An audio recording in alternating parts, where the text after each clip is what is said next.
France ದೇಶದಲ್ಲಿ henry ಚತುರ್ಥ ಅಂತ, henry the fourth ಅಂತ ಒಬ್ಬ ದೊರೆ, ತುಂಬ ಗೌರವಾನ್ವಿತ ಹಾಗೂ ಸಭ್ಯ ದೊರೆ ಆತ. ಅದೊಂದು ಸಲ ಆತ ಪ್ಯಾರಿಸ್ನ ರಾಜಮಾರ್ಗದಲ್ಲಿ ಹೊರಟಿರ್ತಾನೆ. ಜೊತೆಗೆ ಅಂಗರಕ್ಷಕರಿರ್ತಾರೆ, ಮಂತ್ರಿ ಮಾನ್ಯರಿರ್ತಾರೆ, ವಂದಿ ಮಾಗಧರಿರ್ತಾರೆ.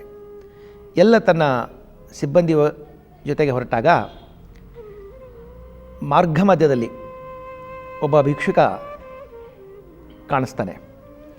ಭಿಕ್ಷುಕ ರಾಜನನ್ನು ನೋಡ್ತಾ ಇರೋ ಹಾಗೆಯೇ ತನ್ನ ತಲೆ ಮೇಲಿರ್ತಕ್ಕಂಥ ಹ್ಯಾಟನ್ನು ಎತ್ತಿಬಿಟ್ಟು ತಲೆ ಬಾಗಿಸಿ ರಾಜನಿಗೆ ನಮಸ್ಕಾರ ಮಾಡ್ತಾನೆ, ಗೌರವವನ್ನು ತೋರಿಸ್ತಾನೆ. ಆಗ ತಕ್ಷಣ ಹೆನ್ರಿ ದಿ ಫೋರ್ತ್ ನಿಂತ್ಕೊಂಡ್ಬಿಟ್ಟು ತನ್ನ ತಲೆ ಮೇಲಿನ ಹ್ಯಾಟನ್ನು ತೆಗೆದುಬಿಟ್ಟು ಆ ಭಿಕ್ಷುಕನಿಗೆ ಪ್ರತಿಯಾಗಿ ಗೌರವವನ್ನು ತೋರಿಸ್ತಾನೆ. ಆಗ ಆತನ ಅಕ್ಕಪಕ್ಕದಲ್ಲಿರೋರಿಗೆಲ್ಲ ಆಶ್ಚರ್ಯವಾಗ್ತದೆ. ನೀನು ಫ್ರಾನ್ಸಿನ ದೊರೆ, ನೀನು ಒಂದು ದೇಶದ ದೊರೆ ಅಂತ ಒಬ್ಬ ಸಾಮಾನ್ಯ ಭಿಕ್ಷುಕನಿಗೆ ನೀವು ಹ್ಯಾಟನ್ನು ತೆಗೆದುಬಿಟ್ಟು ಗೌರವ ಸಲ್ಲಿಸುವಂಥ ಅವಶ್ಯಕತೆ ಇರಲಿಲ್ಲ ಅಂತ ಹೇಳಿದಾಗ ಹೆನ್ರಿ ದಿ ಫೋರ್ತ್ ಕೊಡುವಂಥ ಉತ್ತರ ತುಂಬ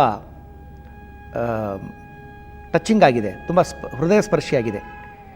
ಹೆನ್ರಿ ದಿ ಫೋರ್ತ್ ಹೇಳ್ತಾನೆ, ನಾನು ಅಕಸ್ಮಾತ್ ಆ ಭಿಕ್ಷುಕ ನನಗೆ ಗೌರವ ತೋರಿಸಿದಾಗ ನಾನು ಪ್ರತಿಯಾಗಿ ಗೌರವ ತೋರಿಸದೆ ಹೋಗಿದ್ದರೆ ಪ್ಯಾರಿಸ್ನಲ್ಲಿರ್ತಕ್ಕಂಥ, ಫ್ರಾನ್ಸ್ ದೇಶದಲ್ಲಿರ್ತಕ್ಕಂಥ ಒಬ್ಬ ಸಾಮಾನ್ಯ ಭಿಕ್ಷುಕನಲ್ಲಿರುವಷ್ಟು ಸಭ್ಯತೆ ಕೂಡ ಫ್ರಾನ್ಸಿನ ದೊರೆ ಇಲ್ಲ ಅನ್ನುವಂಥ ಒಂದು ಅಪವಾದ ಬರ್ತಿತ್ತು.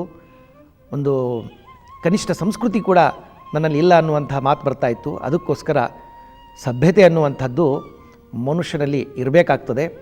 ಭಿಕ್ಷುಕನಾದರೇನು, ರಾಜನಾದರೇನು, ರಂಕನಾದರೇನು, ಆತನಲ್ಲಿ ಶಿಷ್ಟಾಚಾರ ಅಥವಾ ಸದ್ವರ್ತನೆ ಇರದೇ ಹೋದರೆ ಯಾವುದಕ್ಕೂ ಅರ್ಥ ಇಲ್ಲ ಅನ್ನುವಂಥ ಮಾತನ್ನು ಹೆನ್ರಿ ದಿ ಫೋರ್ತ್ ಹೇಳಿದಾಗ ಅದರ ಜೊತೆಗಿರ್ತಕ್ಕಂಥ ಎಲ್ಲ ಮಂತ್ರಿಮಾನ್ಯರು, ವಂದಿ ಮಾಗಧರು ತಲೆ ಬಾಗ್ತಾರೆ.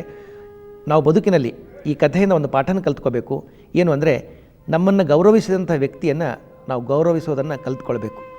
ಇನ್ನೂ ಒಂದು ಹೆಜ್ಜೆ ಇದೆ, ನಮ್ಮನ್ನು ಗೌರವಿಸದೇ ಇರತಕ್ಕಂಥ ವ್ಯಕ್ತಿಗಳನ್ನೂ ಕೂಡ ಗೌರವಿಸುವಂಥ ಒಂದು ಹೆಜ್ಜೆ ಇದೆ. ಆದರೆ ಅದು ಕಷ್ಟ ಸಾಧ್ಯ ಅನ್ನಿಸ್ಬೋದು. ಆದರೆ ಅಟ್ಲೀಸ್ಟ್ ಕೊನೆ ಪಕ್ಷ ನಮ್ಮನ್ನು ಗೌರವಿಸುವಂಥ ವ್ಯಕ್ತಿಗಾದರೂ ಕೂಡ ನಾವು ಗೌರವವನ್ನು ತೋರಿಸದೆ ಹೋದರೆ ನಮ್ಮಂಥ ಅಸಂಸ್ಕೃತರು ಯಾರೂ ಇಲ್ಲ ಅನ್ನುವಂಥ ಮಾತಿಗೆ ನಾವು ವಸ್ತು ಆಗಬೇಕಾಗ್ತದೆ. ಆದ್ದರಿಂದ ಗೌರವಕ್ಕೆ ಪ್ರತಿ ಗೌರವ, ನಮಸ್ಕಾರಕ್ಕೆ ಪ್ರತಿ ನಮಸ್ಕಾರ ನಮ್ಮದಾಗಿರಬೇಕು.